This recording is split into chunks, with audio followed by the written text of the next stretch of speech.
许多人抱怨上学非常无聊辛苦，或者周围交通不便。然而他们却不知，这个世界上有一些地方的学习环境比他们想象的要糟糕得多。在中国广袤的土地上，有一群孩子，他们每天要穿越冰河，攀爬悬崖，跋涉数十公里，只为能坐进教室。他们没有干净整洁的校园，没有现代化的教学设备，甚至连一顿热腾腾的午餐都吃不上。这些孩子无法选择自己的出生环境，却依然怀揣着对知识的渴望，日复一日地坚持着。今天，让我们一同走进中国最苦的9所小学，见证这些孩子们的艰辛与坚强。我们将按照学校的地理位置，从北到南进行排序，从寒冷的黑龙江一直到高原上的青海，看看不同环境下这些最需要关注的教育角落。第一所，黑龙江漠河北红小学。许多地方都迎来了寒冷的冷空气，纷纷发出了寒潮预警信号。如果提到中国最冷的地方，你会想到哪里？在中国黑龙江省的最北部，是被誉为北极村的漠河。这里是中国最寒冷的城市之一，寒潮频繁，冬季漫长而严寒。历史最低温低至零下52.3摄氏度。临近夏至，神州北极开启了1年1度的不夜模式，晚上8点多日落，凌晨3点就日出。北红小学就位于这最北角的严寒之地，黑龙江省大兴安岭地区漠河市北极镇。北红村是中国最北的村庄，每年有8个月被冰雪封冻，最冷的时候零下40多摄氏度。早几年全是山路和土路，要去趟县城，常常3、5天都没一辆客车，遇到大雪封山，更是被隔绝成了孤岛。北红小学是我国最北的乡村小学，成立于1965年。这里离县城有130多公里，学校只有一排上个世纪70、80年代建成的平房，桌椅、板凳简陋破烂不说，连自来水都没有，吃水还得走到老乡家里去打。直到2013年，村里财通上电，自来水和宽带也终于在2015年安排妥当。即使是狂风呼啸的日子，孩子们上学都是结伴同行。在白雪皑皑的大地上，你能看到一串小小的身影从远方走来，领头的是一个体型稍大的孩子，深一脚浅一脚的为大家开路。四周荒山野岭，常有狼和黑熊出没，孩子们必须时刻保持警惕。不仅如此，孩子们还得把自己的脸围得严严实实，否则几秒内就会被冻得通红，甚至冻伤。男老师的胡子和从帽子里露出的几缕头发上也全是冰。在这种天气是不能戴眼镜的，否则就会粘在脸上。走路大口呼出的气体也很快就变成冰碴。孩子们长长的睫毛上挂霜，还有一种怪异的美感。往空中泼一盆热水，瞬间就在空中冻结成冰。这就是孩子们的游戏，也是专属于漠河的冰雪奇观。北红村小学的学校条件较为艰苦，但近年来有所改善。学校最初有2名老师，15名学生，包括校长王忠雷和其妻子于晶在内。这对夫妇多年来坚守在教育一线，不畏艰难，用爱和责任温暖着北极村的孩子们。尽管条件艰苦，学校的教学环境也在逐步改善。如今，学校配备了图书室、微机室和活动室等设施，并且已经修建了一座暖厕，极大地改善了孩子们的学习和生活条件。此外，学校还建设了乡村少年宫，设有棋类室、英语导游室、心理咨询室等活动教室，学生可以根据自己的兴趣选择参加。2024年，黑龙江省政府提交了竞争性磋商公告，准备对北红小学校舍操场进行铺设维修，进一步提升学校的硬件设施。更令人欣慰的是，北红小学的教育成果已经开始显现。近年来，学生人数有所增加，部分学生已经考入大学，成功走出了山村，开始了新的人生旅程。这些孩子们用自己的努力证明，即使是在中国最北的严寒之地，教育的种子也能生根发芽，结出丰硕的果实。第二所，新疆塔什库尔干塔吉克自治县皮勒村小学。因为在村里举目四望，大山就像一只碗，皮勒是木碗的意思，因此该村得名皮勒村。新疆地广人稀，塔吉克自治县也不例外，每平方公里人口竟不足2人。2008年起，塔吉克自治县实行了集中办学，把全县3到6年级的孩子都集中到县城寄宿制小学读书。皮勒村距离最近的县城也要200多公里，其中到乡政府的80公里这一段是没有公路的，只能靠走。很长时间以来，新疆喀什皮勒村和外界的联系渠道就是索道和骆驼。孩子出门上学，先要翻越村口一座陡峭的大山，之后再过一段近200米的索道，然后再骑着骆驼过河，在悬崖和乱石中走2到3天，才能到达县城的寄宿学校。上学路上，70多人的队伍里，一共有42个孩子，最小的才6岁。这段长500米、高300米的悬崖上，沿途惊险重重，遇到碎石路，不时会有碎石从峡谷两边滚落下来。上面最窄的一段路只有脚掌宽，一脚踩空还会有坠崖的危险。骑着骆驼过河，河水冰冷湍急，把骆驼冲得左摇右晃，而骆驼也经常会因为惊恐发出嗷嗷的叫声。到了冬天，骑着骆驼走在冰封的叶尔羌河上，稍有不慎，会连人带骆驼掉入冰窟窿。皮勒村小学的孩子们上学要趟冰河、攀悬崖、翻山越岭，110公里的路需要走4天3夜。那时，孩子们的心愿是想要一条好走的路。2011年，中央电视台报道了皮勒村孩子们的艰难求学路，引起了全国广泛关注，也使得当地交通状况得到重视。如今，这个心愿已经实现。2014年，皮勒村大桥正式通车，孩子们上学再不用溜索道、骑骆驼了，也不用害怕掉到河里了。悬崖路变成宽敞的盘山公路，为村民和学生出行带来了极大便利。与此同时，2023年，塔什库尔干县全面落实了义务教育资助政策，包括免费提供教科书、实施营养改善计划等，惠及全县6080名学生，有效减轻了家庭负担，提高了教育质量。更令人欣慰的是，曾经需要骑骆驼上学的皮勒村学生们，如今有不少已经走出了大山，实现了自己的人生价值。有的成为了辅警，为家乡的安全稳定做贡献，有的则选择了参军入伍，报效祖国。这些孩子们用自己的经历证明，艰苦的环境磨砺出了坚强的意志，而良好的教育则为他们打开了通往更广阔世界的大门。第3所，青海玉树自治州昂闹村小学。这所小学是位于青海玉树自治州的昂闹村小学。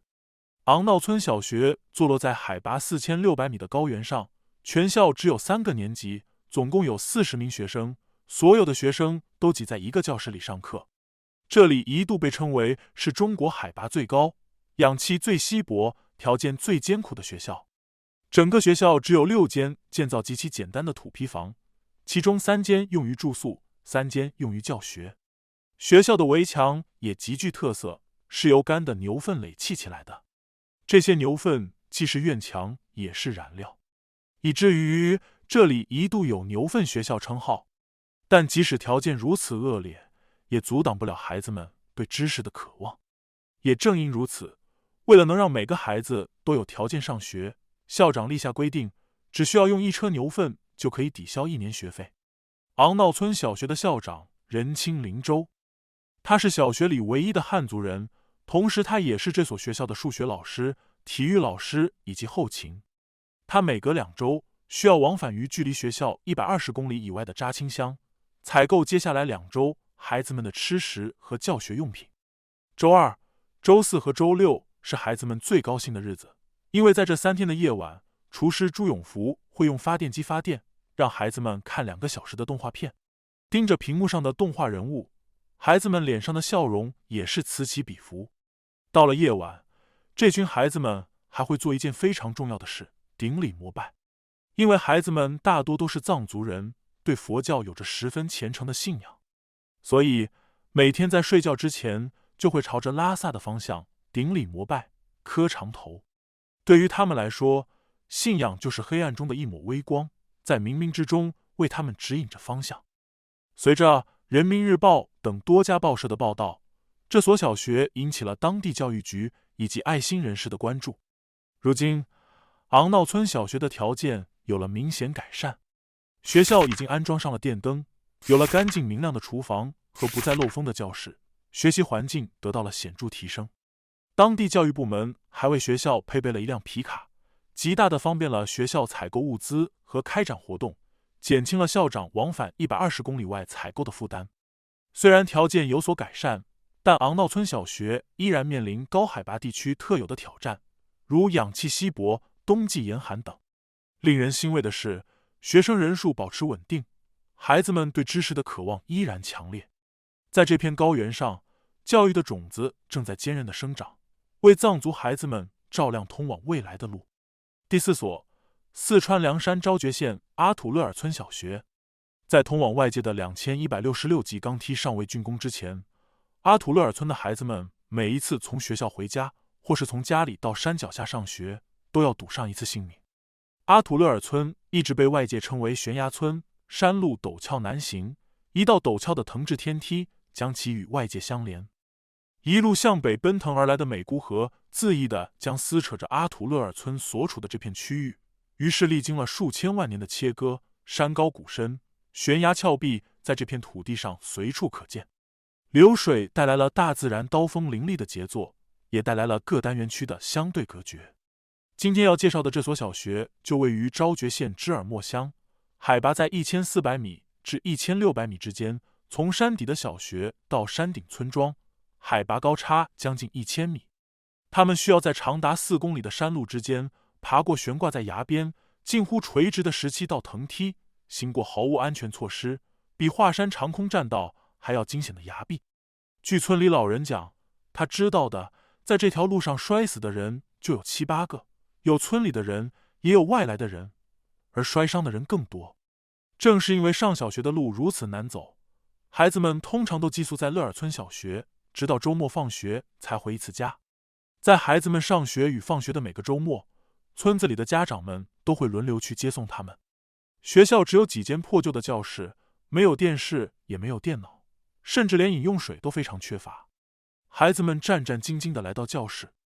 用蓝色的铅笔和红色的圆珠笔写下一笔一画，学习自然、语文、数学。孩子们学算术的工具室竟然是一堆自己折来的树枝。天寒地冻，大山里大部分地区已经飘雪，而孩子们，包括那里的山民们，有很多人都还赤着脚，穿着单薄的衣衫。孩子们上课用的黑板斑斑驳驳，但就是这样的黑板都是从村委会借来的。记忆中，60、70年代的农村小学里常用的那种课桌椅又出现在眼前。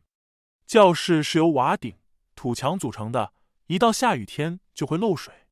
孩子们没有单独的桌椅，3、4个小孩挤在一张长凳上，各个年级的学生都在一间教室里上课学习。再看看宿舍，宿舍的床是用砖头砌了2头，中间横一块木板就成了，一张木板上需要挤下6、7个人。阿土勒尔村小学的条件如今已发生翻天覆地的变化。2017年，为了彻底解决悬崖村的交通问题，政府投入大量资金修建了2166级坚固的钢梯，彻底取代了危险的藤梯。这条钢梯成为孩子们上学的安全通道，再也不用担心天气变化带来的额外风险。同时，校舍也进行了全面翻新。政府在国家的大力帮助下，重新修建了教学楼和学生宿舍，添置了现代化的教学设备。孩子们再也不用挤在破旧的教室和简陋的大通铺上了。教室宽敞明亮，每个学生都有了自己的课桌椅，宿舍干净整洁，生活条件大为改善。随着环境的改善，学生人数也有所增加。更令人欣慰的是，有越来越多的阿土勒尔村孩子通过努力学习，考入了更高学府，一些已经走出大山，进入县城甚至省城的学校继续深造。曾经的悬崖村正在教育的力量下逐渐改变命运。第5所，四川省汉源县古路村小学，也叫天边小学。古路村位于国家地质公园大渡河峡谷老仓沟下侧的悬崖绝壁上，属四川雅安汉源县的永历彝族乡行政管辖。古路村小学曾处在海拔1400多米绝崖之上，学生必须在山间小路步行3小时去学校，而这些小路的一侧就是1000多米深的悬崖。小学的教室在石坎上，厕所在石坎下。学校没有大门和围墙，只有一圈矮矮的篱笆。甚至最开始的时候，教室也用木篱笆围成的。在资源相对贫瘠的学校里，孩子们的娱乐活动不多，打篮球是很重要的一项。在厕所前不宽的空地上，学校用2根木桩和废弃的黑板搭了唯一一个歪歪扭扭的篮球架。男孩们拍打篮球的动作小心翼翼，因为他们不敢撒开了投球，要是篮球滚到了山下，得花半天时间才能捡回来。山上能够耕种的土地很少，适合生存的作物更少。学校的学生都是来自山里各个地方，有的孩子为了读书，每天太阳没出来就要出门，从家走到学校要1个小时，中午只能在学校吃自己带来的干粮。学校没有食堂，孩子们带来的午餐早就凉了，于是就开始往冷饭里冲开水，热水就着梆硬的冷饭或者干巴巴的麦饼下肚。有的学生们还会带来自家种的土豆和红薯，在家用铝饭盒装好蒸熟，这就是他们的一餐了。这样的情况，直到一支探险队偶然发现了这所天边小学。探险队在山脚发现，几近90度的陡壁上，竟有一条千回百转的 Z 字形罗马道，最窄处仅40厘米宽。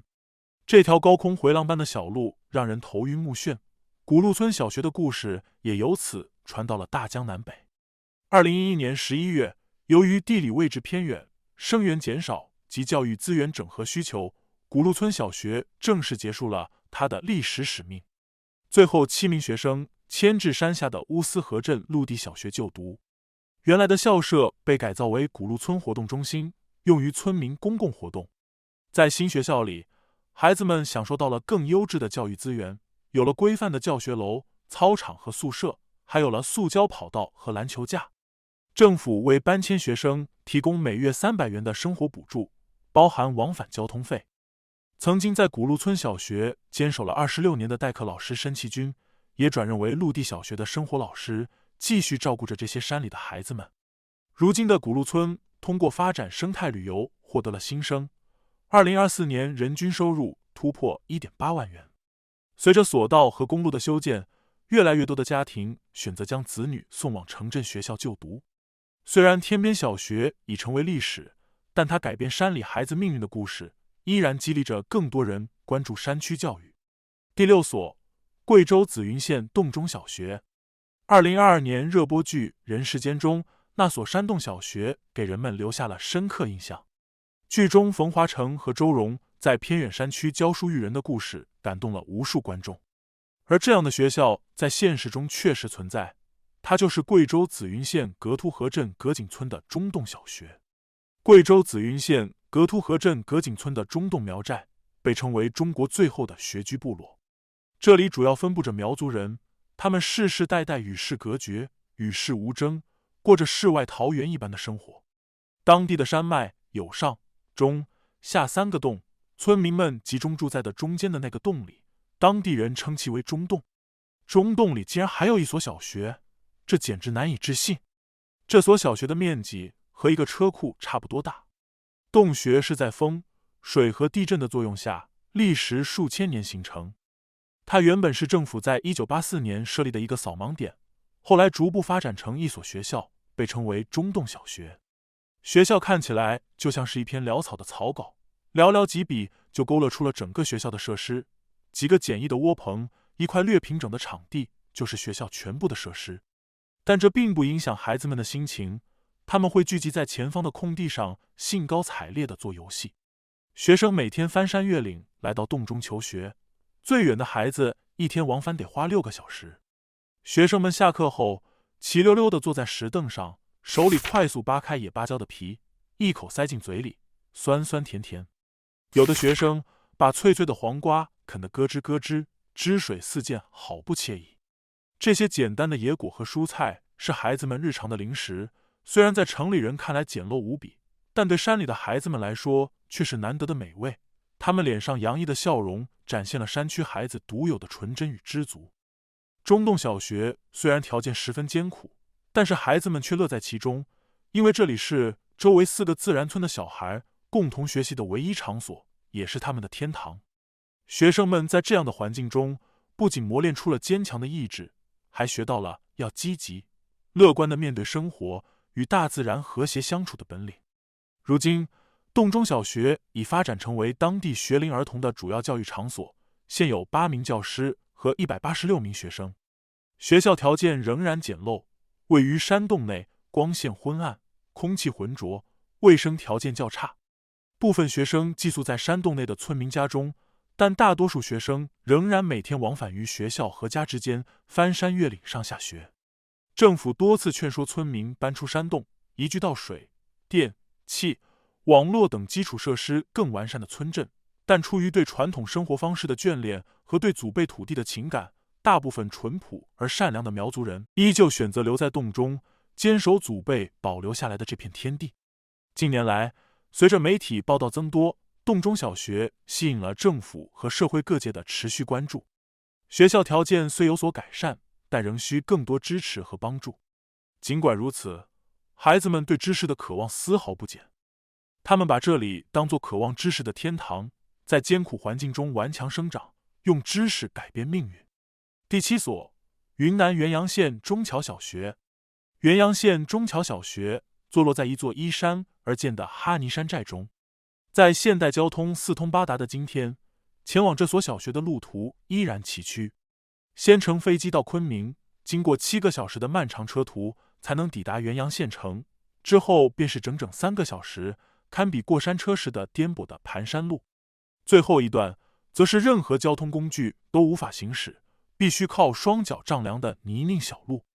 这里的学生多是哈尼族小朋友，没有统一的校服，遇到重大节日，孩子们会穿着5颜6色的民族服饰来上课。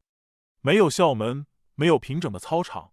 孩子们口中所谓的操场，不过是一块黄土平地，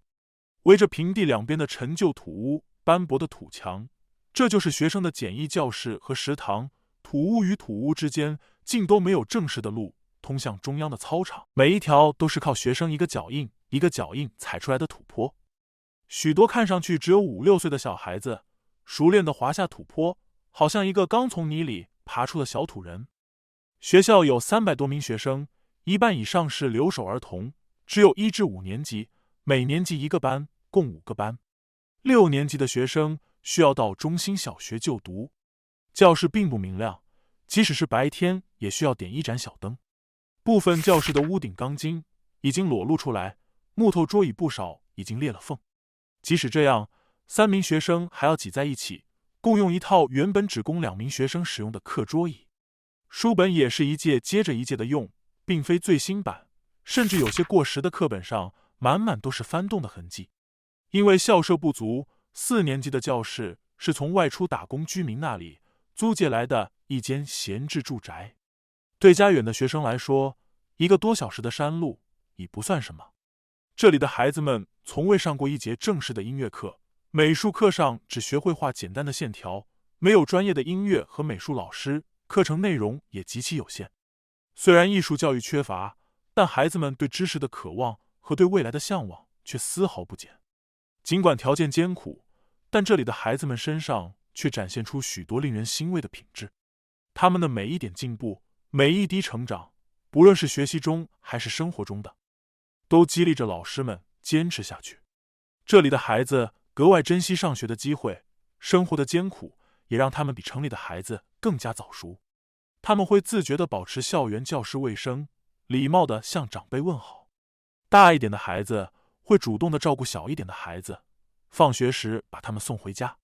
近年来，中桥小学的条件有了明显改善。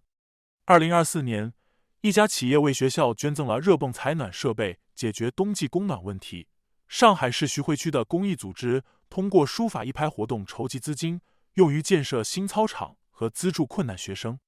作为对口支援学校，中桥小学虽然面临财政拨款减少的压力，但通过社会力量参与，教学环境正在逐步改善，为山区哈尼族孩子们创造更好的学习条件。第8所，湖南桑植张家湾村小学。湖南桑植是湖南通往祖国西北的北大门，拥有中国首批、湖南省首个国家级自然保护区、8大公山原始森林。也正是这样的地理条件，造就了这里气候多变，地形起伏极大，往往前一秒还是山坡，下一秒就是万丈悬崖。在这里有一个不为人知的地方，村里的孩子要靠挂在悬崖上的2部木梯去上学，木梯下面就是60-70米深的悬崖。张家湾村位于桑植县苦竹坪乡东北角，海拔约800米，山高谷深。在以前，挂在深山石壁上的天梯是张家湾村通往外界最快的一条通道。这2架挂在悬崖峭壁之上的天梯，下面是70-80米深的悬崖，从下面往上看接近90度垂直，天梯搭放在半山腰，没有进行特殊固定，每踩一步都带有一种摇摇晃晃的不确定性。该村有4个小组坐落在高地上，平时要靠爬天梯出入村里。几百年前，乡亲们的祖辈为了躲避土匪，来到了这闭塞的地方安居，也因此村里少有外人进来，乡亲们维持着基本的自给自足，过着与世隔绝的生活。村里原有398口人，如今只剩下90几口，只有屋里那些张贴的海报还留有一丝时髦的气息。5岁的小刘丹在镇里上学前班，上学路上，刘丹跟在爸爸的身后，很熟练地踩过小溪长满苔藓的石头，翻过大山陡壁潮湿的小路，来到天梯前。刘丹把书包扔给爸爸，还不等爸爸上去，他便一只手抓着木梯往上走。爸爸一直喊着慢点慢点，小刘丹说只要不下雨，走这架梯子不害怕。上了天梯，再走2个多个小时的山路才能到家。从山外开始往里走，还是太阳高照，等走到山里，天空已是乌云密布，复杂的地形导致这里一山有4季，10里不同天，经常毫无预兆地下起雷雨、暴雨。天气不错的时候，路还比较好走。如果下起暴雨，路上全是泥巴，而且溪水暴涨，将溪中用来踩脚的石头淹没，那路就断了。15岁的于启运和7岁的妹妹于欣欣就在这样的环境中成长。2兄妹在离家35公里之外的龙潭坪镇上学，母亲吴成香为了孩子们能接受教育，在镇上租了一间简陋的房子照顾他们。这样的陪读生活已经持续了10年。穿过崎岖的山路，2架高于10米的天梯近乎垂直地立在岩壁上，没有任何固定设施。天梯一共36级，木梯下方是60-70米高的悬崖，走在上面可谓步步惊心。由于是木质的楼梯，容易腐烂，所以5年就会更换一次。天气好的话，上下木梯还算安全，但碰到雨雪天气，天梯湿滑，山路泥泞陡峭，稍有不慎便会跌落悬崖。于欣欣就曾有一次从天梯上滑下，幸好被在下方等候的母亲一把抓住，才避免了悲剧发生。截至2025年2月，张家湾村学生天梯上学的交通问题已得到部分改善，但根本性解决方案仍在推进中。2013年媒体报道后，桑植县政府承诺投入资金对天梯路段进行改造，并拨款20万元，计划在汛期前完成改造。虽然初期建设了简易人行便道，但安全隐患依然存在。由于当地地形复杂，悬崖峭壁间修建正规公路估算需3000万元，且村内常住人口不足100人，经济效益低，大规模修路计划一直未能实施。这导致木梯至今仍是部分村民，尤其是留守老人和儿童进出村庄的必经之路。2024年的报道指出，木梯的腐蚀和雨雪天气的湿滑问题仍未彻底解决，学生上下学仍需家长陪同，且存在跌落风险。2024年11月，桑植县启动了以工代赈示范工程，可能包含交通基础设施的改善，但具体细节尚未公布。当地政府也在尝试通过经济扶持与移民政策结合，逐步减少村民对天梯的依赖。目前，彻底解决这一问题仍需政府持续投入、社会力量协同以及村民生计转型的多方努力。第9所，广西苍梧县施寨镇民族中心小学开明分校。在广西梧州一些偏远的山村，有一些很小的学校，条件十分艰苦。这些学校都是村小学本部的一些分校、点教，这些学校大多只有1-2个年级，2-3间教室，甚至不到10个学生。最小的校园里只有1名老师和3名学生。尽管很小，但他们却不能被撤并，因为孩子太小，这里离村小学本部又实在太远，所以老师苦苦哀求，希望学校得到保留，不然孩子们可太遭罪了。但这些学校由于地处偏远，投入有限，他们大多简陋到让人心疼。因为学校没有水井，也没有自来水，学校仅有的一位女老师必须每天到学校后背的农户家里借来2桶山泉水，帮孩子们烧开后供他们饮用。中午还要亲手帮15个学生加热午饭或冲好泡面。每天放学之后，独自到离学校约100米的小河里提几桶水回来冲洗厕所。与其说是老师，不如说是孩子们的妈妈，不仅要传授各个科目的知识，还要照顾饮食起居。这栋被1米多高的杂草掩盖住的破败平房，与其说是校舍，其实就是半截危房。没有校门，没有操场，没有水源，甚至没有一个像样的厕所。木板钉起来的窗户，不仅玻璃少了几块，风刮的窗棂滋滋作响，发霉变色的墙皮一块接着一块的掉落。但就是这样一个小破学校，对周边的家庭可太重要了。一旦裁剪撤销，那一片的孩子们就可能面临失学的困境。因为这里与附近学校有至少4-5公里的路程，上山下山，蜿蜒崎岖，让人看了都会啧舌。截至2021年，广西苍梧县施寨镇民族中心小学开明分校的情况更加具体，学校只有7名学生，分为2个年级，仅有1名教师负责所有教学工作。教室由木板搭建，窗户玻璃缺失，墙皮发霉脱落，整体环境较差。学校没有专门的操场和功能室，学生活动空间有限。学生们的午餐都是自带干粮，教师负责加热或冲泡方便面。上学路途艰辛，需步行数公里山路，部分学生因路途遥远选择寄宿。自2017年起，苍梧县教育局采取了一些改善措施，将全镇5、6年级学生集中到条件较好的施寨镇中心小学就读，以优化教育资源分配。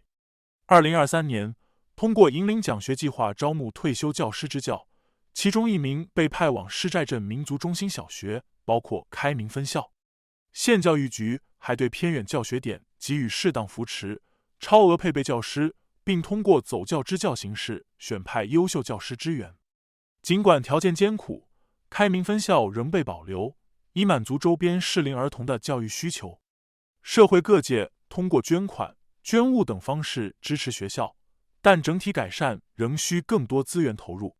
这所破旧的学校承载着当地孩子的教育希望，也见证着乡村教师无私奉献的精神。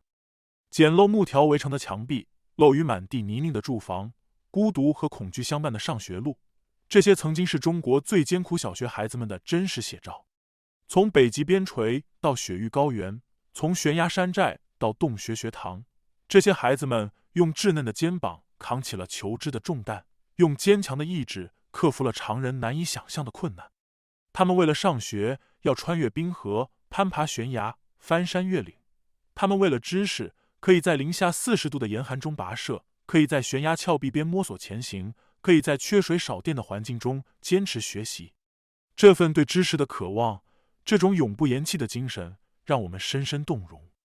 欣慰的是，这些学校的面貌正在发生改变。北红小学有了温暖的教室，阿图勒尔村的孩子们不再需要攀爬藤梯，古路村的学生搬进了新校舍，中桥小学装上了供暖设备，一点一滴的进步，都在诉说着我们这个时代的温度。虽然改变不会在一夜之间完成，但每一份关注都能为这些孩子们带来希望，每一次帮助都能为他们的梦想铺就道路。当我们的目光投向这些大山深处的教室，当我们为这些坚强的孩子们加油鼓劲，我们就是他们通向更好未来的一盏明灯。今天的视频内容到这里就结束了。看完这些故事，你是否也被这些孩子们感动？你身边是否也有这样奋斗求学的经历？欢迎在评论区分享你的感受或故事。如果这个视频触动了你，请点赞、订阅和转发，让我们一起关注这些可爱的孩子们，见证他们追梦路上的每一步进步。我们下期再见。